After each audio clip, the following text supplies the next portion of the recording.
Hey, world changers, good morning. It is day 4 with myself and Rabbi Steve Leader. I'm just delighted to have you on again. I've been enjoying this week enormously. So thank you for joining us all the way from Los Angeles again. You're welcome. Happy to be with you again. Fantastic. Well, today is all about healing. We've obviously been exploring your story at the beginning of the week. We then looked at the purpose of pain. And then we looked at the process of surviving, the survival journey. Now it's stepping from survival into healing. And with your story, I mean, you told us on Tuesday that you, your physiotherapist made you stand in front of the mirror, take a good look at yourself and ask yourself, do you want to change? Do you want to get better?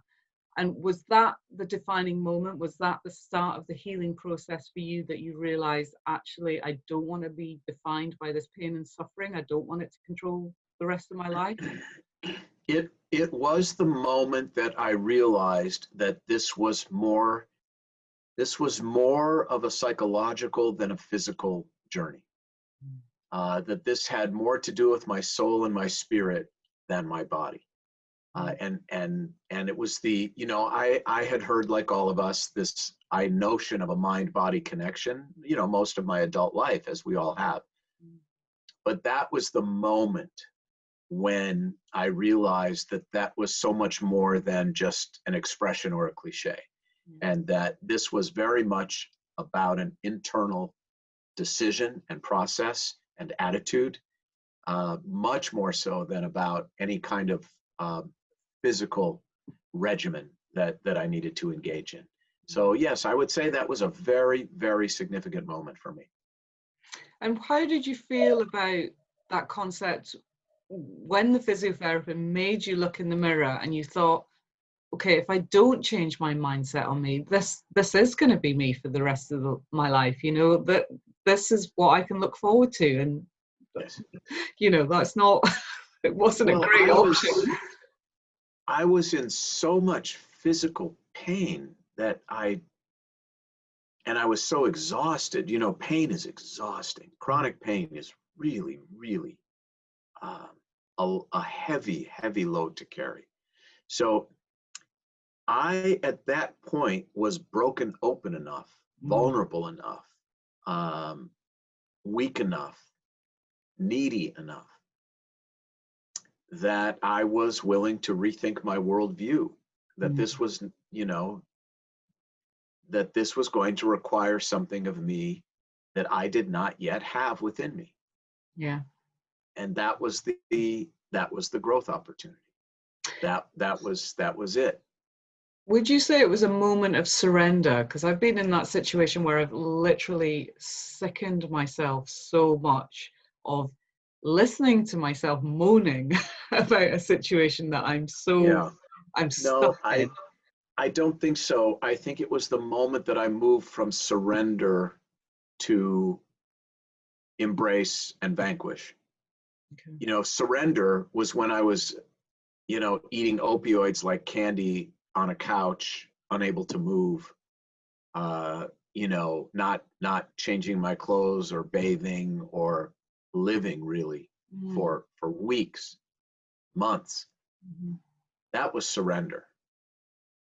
This was the decision to rethink surrender for a better, more beautiful future. Yeah. So realizing surrendering was necessary for a point of time, but it was no longer working for you. It was not what I wanted to be for the rest of my life. Okay. Let's put it that way. Okay. So what were the steps that you took? How did you start your personal healing journey? Well, it was an interesting, almost paradoxical combination of allowing myself to rest as I needed to rest and motivating myself to take action as I needed to take action. Because I was doing neither really. I wasn't really properly taking care of my body and resting and recognizing limitations. I told you I went back to work to be on the pulpit 10 days after the surgery Yeah. with an injection, you know. So it was an interesting combination. It's a very insightful question, actually. It was a dance between acceptance and the desire to change. Both, you know. Almost like at an AA meeting, you say, "Hi, I'm Stephen. I'm an alcoholic," which is the acceptance part, Yeah. and then the rest of the meeting is about changing, at least changing what you can. So for me, yes, it was both. It was both accepting that I now had to slow down and recognize my new limitations and make something of them more than merely limitations. And at the same time, it was the recognition that I need to take some action steps forward. I need to get some psychological help. I need to listen to my wife and my children more. That's the first time you listened to them.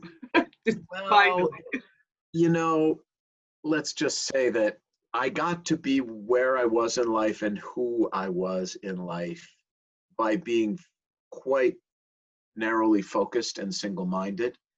And without getting too into the details, I can just tell you that I am not like most other rabbis. I don't operate the way most other rabbis operate. I've never cared about the way most other people do things. I've always felt that I had some inner compass and intuition that if it ran contrary to the norm, I knew to follow my own inner compass and not to be a lemming like the others.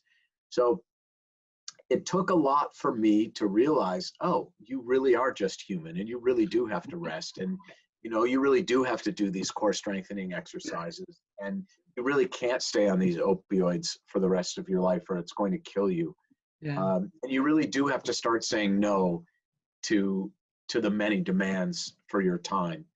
And you do need to start praying, and you do need to approach nature differently.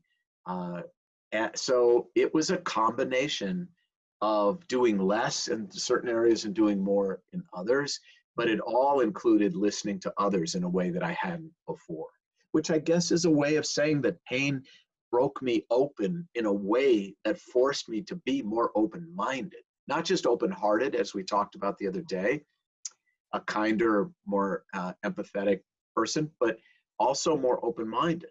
You know, I started meditating. I started doing yoga. I started, praying. You would think the rabbi would pray all the time, but I didn't. I was busy running a massive not-for-profit corporation, essentially. So, you know, it was a really good, really important lesson for me. Changed my life. And one of the things I believe nature was quite a good healer for you.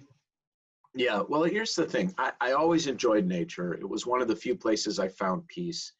It was one of the few places and times I could be alone, really alone. But I was always my aggressive self in nature. You know, in the book, I talk about one of my favorite places on earth, which is a place called Joshua Tree. It's a massive national park in Southern California in the Mojave Desert. The park is the size of the state of Rhode Island, if that gives you any idea of just how big it is. Millions of acres. And I always loved Joshua Tree because I would boulder there. Bouldering is rock climbing, essentially. So I was an amateur rock climber. Of course, with my injury, bouldering became— That wasn't happening. yeah, no, completely impossible. And frankly, you know, life-threatening. Mm. And so the first time I went back to the desert after my surgery, when I was, you know, recovered well enough to get in the car and drive, I walked out into the desert and there was a very, very small, very humble rock pile there. And I just gently walked up and sat on the top of one of these humble rocks. I couldn't even call it a boulder. Did no climbing. And I sat there.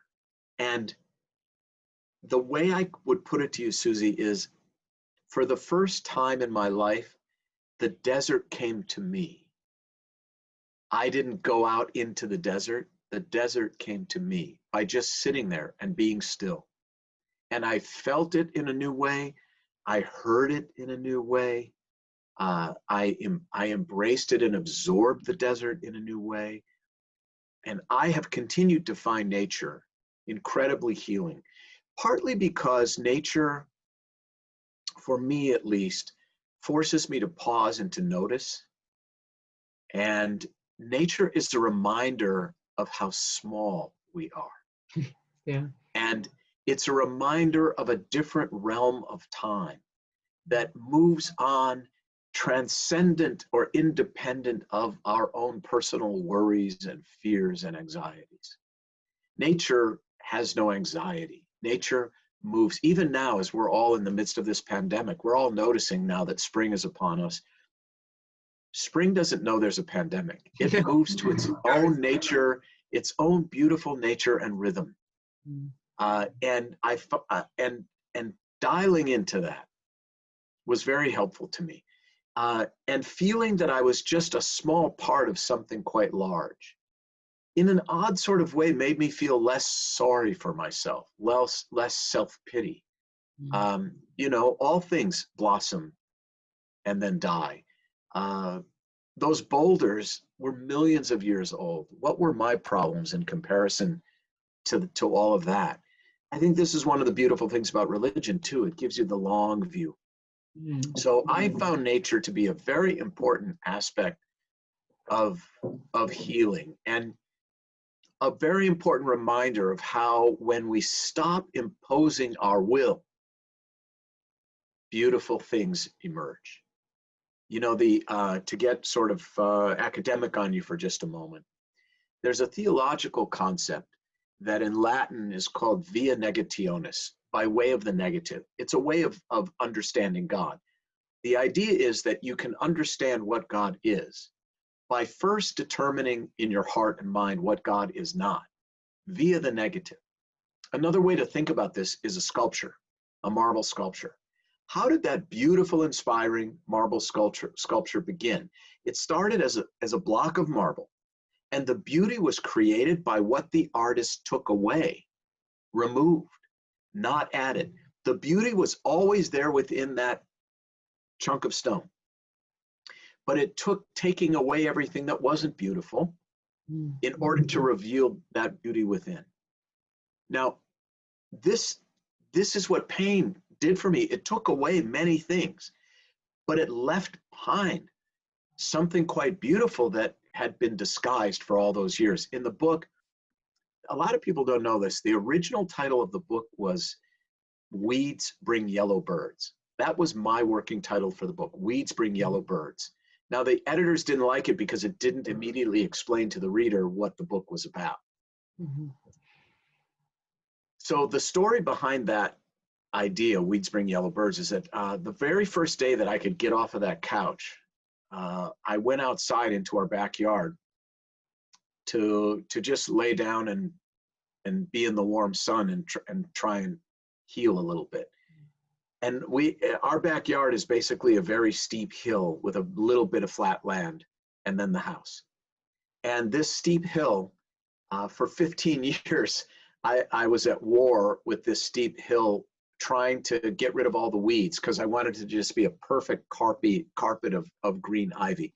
So I was up there every few days, you know, with knives, with machetes, with poisons, with shovels, with axes, for years trying to fight back these weeds, and doing a lot of cussing while I was at it, by the way.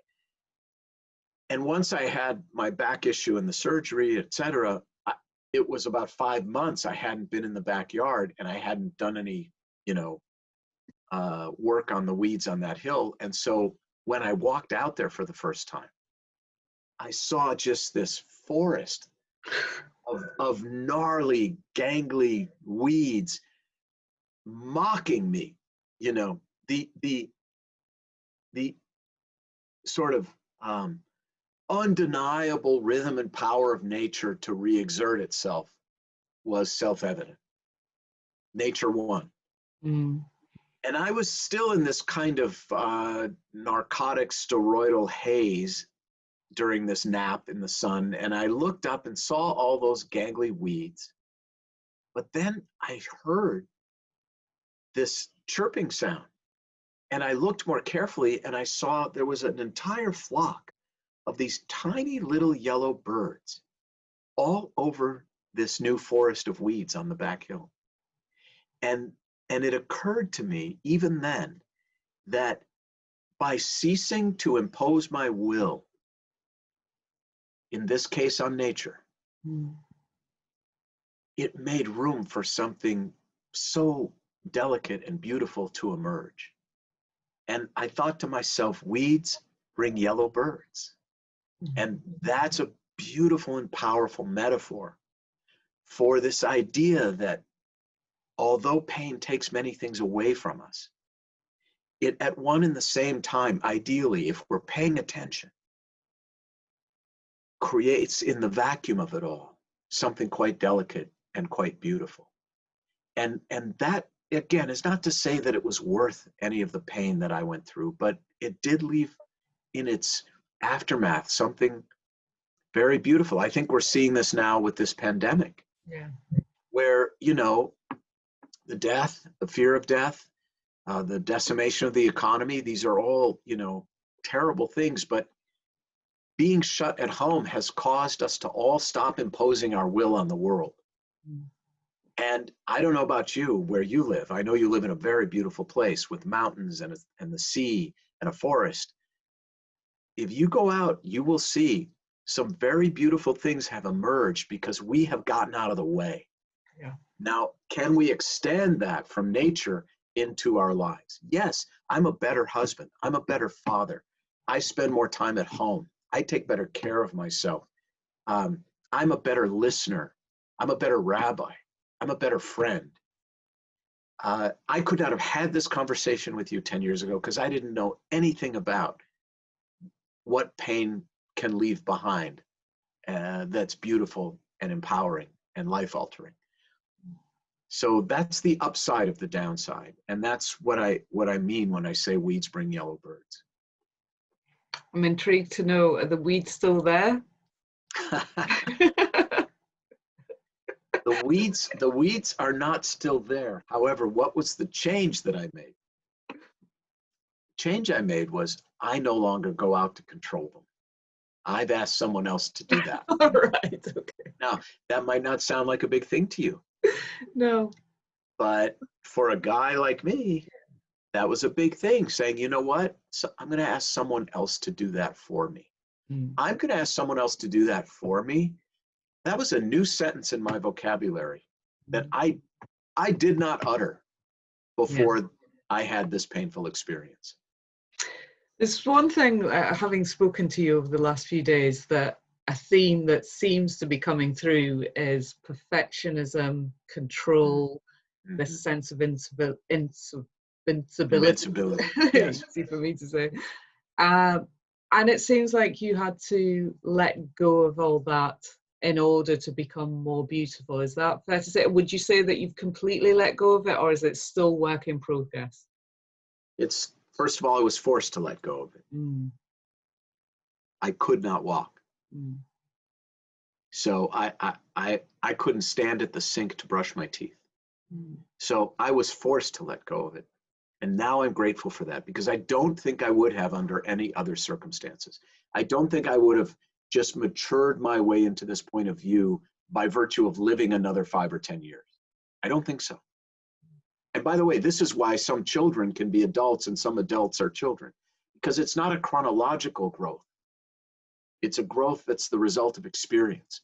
I remember once when I was living in Israel, I heard a lecture by a rabbi who was the youngest child to survive Auschwitz.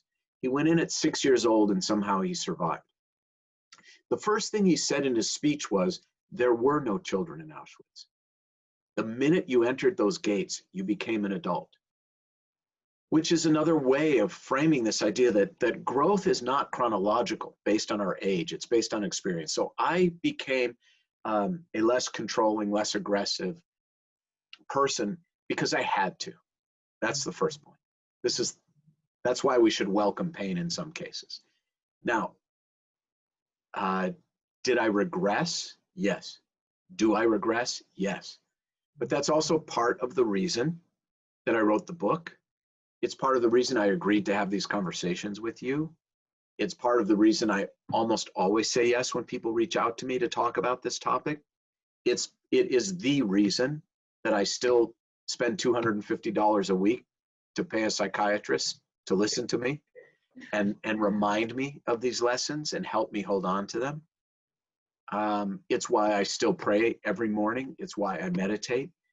It's why I, as much as I hate them, do my core strengthening exercises. So but do I regress? Sure. Does the old aggressive Steve come out sometimes? Sure. But at least I recognize it now.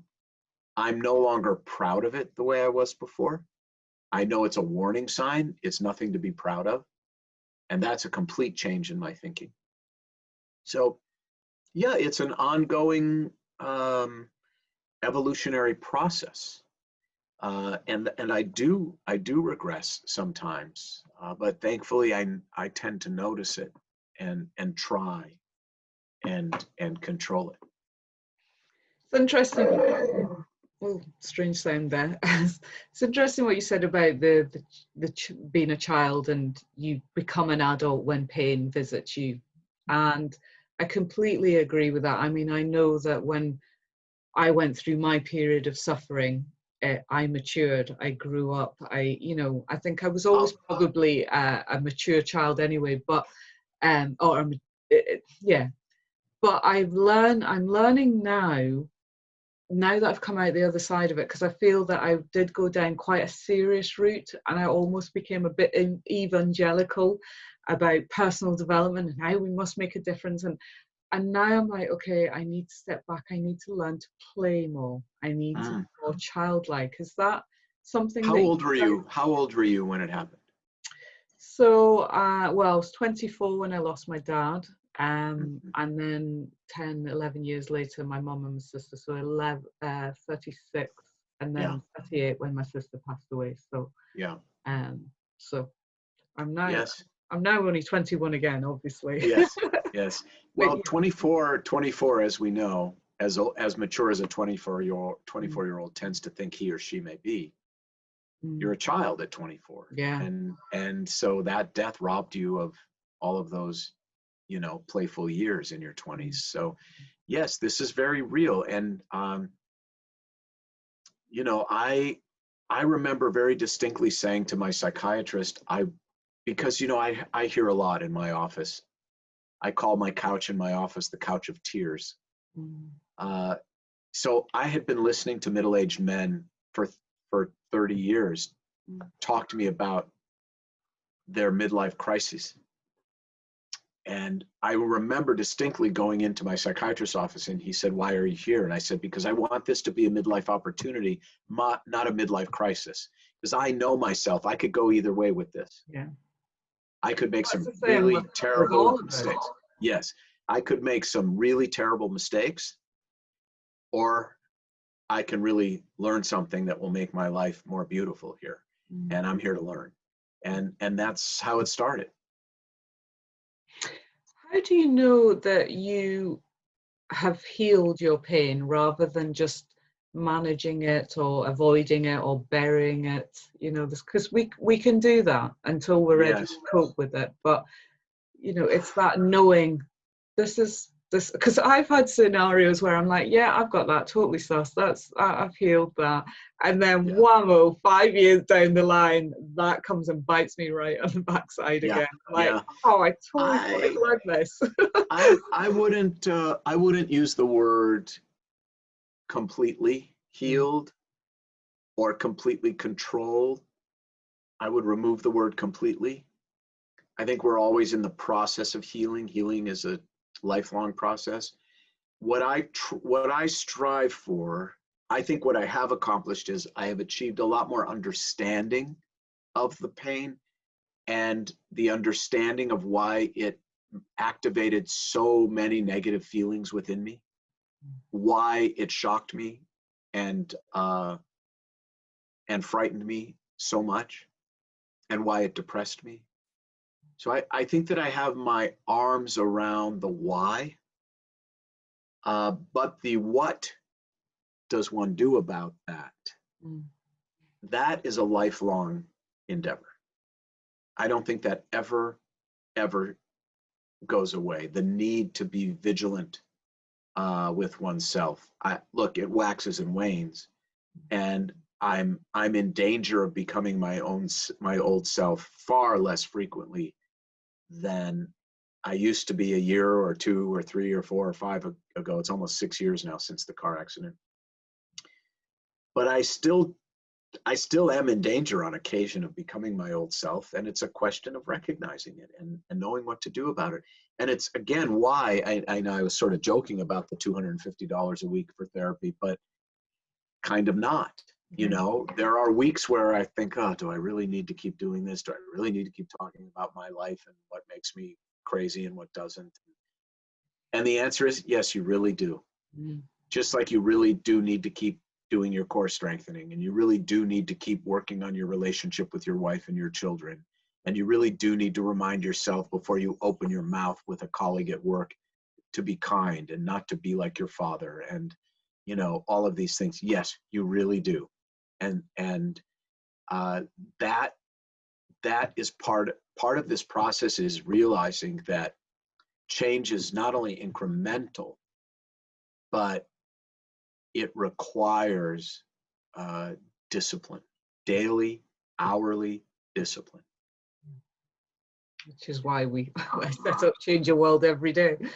Just Right. one final question, and just in terms for our members that are watching right now, and you know, the people that you help, how do you advise them to start their healing journey? What is some steps that, you know, we can take away to begin this process if we've got something to heal?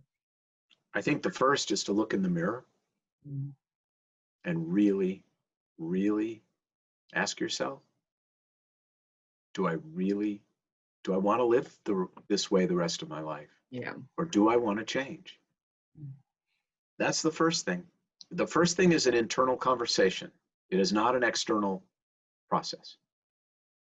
And then, if assuming the answer is yes, I want to change, no, I do not want to live like this for the rest of my life, then it's about reaching out. You know, we've said it twice before already over these past days. The prisoner cannot free himself. You have to reach out. And then once you've made the decision to reach out, obviously the question is to whom? Right? Who am I going to reach out to for help with this? And then that has to be sustained. No one, Susie, no one suffers pain better alone. No one. So do not, you know, the first decision is not to suffer alone. And there will be people who will say, well, I have no one. I'm alone. No one cares. That is, I guess, possibly true, but it's almost never true. No. There's probably more people care more than you realize. And it's just, it's about opening your heart. How much you said that about pain, opening your heart. And it's, well, and you've got to let those people in. And it's about risk and reward. And what I'm about to say to you is a very facile, almost too cute way of framing this, but I also think it's very effective because it's true and easy to remember. When you do reach out, you know, sometimes people don't reach out because they're afraid they'll be disappointed. There'll be no one there. So what I would say is, or they don't want to burden people. Yes. Yeah. You know, they don't want to reach out because it's a sign of weakness, or they don't want to burden people. So here's the way I would put that. When you're in pain and you're suffering and you reach out, the people who really matter don't mind. And the people who mind, they don't matter. Yeah. One of the beautiful things about pain is it strips away a lot of nonsense from your life. It clears away a lot of underbrush, including people who don't matter. And in the stripping away of those who do not matter, what remains behind are the beautiful handful of people who are your life. And that is one of the most magnificent, powerful, beautiful things about pain. It strips away what doesn't matter, and it leaves behind, you know, the beauty of what remains. I think that is a beautiful place to end our session for today. Thank you again, Steve, and obviously a reminder to our members that this is a safe place for everybody to reach out. If you are struggling with something just now, you want help, support, or just want some advice, you know, there's myself, there's all the coaches, there's Steve, he's happy for people to reach out to him. So please do not suffer in silence. It may feel like it takes great strength. Well, it does take great strength and courage to reach out, but it is definitely not a sign of weakness. So thank you again, Steve. You're welcome, Susie. You're welcome. Amazing session. Absolutely. Thank you. I just love listening to you. I could listen to you for hours, but thank you again. You're welcome. Look forward to tomorrow. Take care. See you tomorrow. Thank you, Susie. Bye-bye.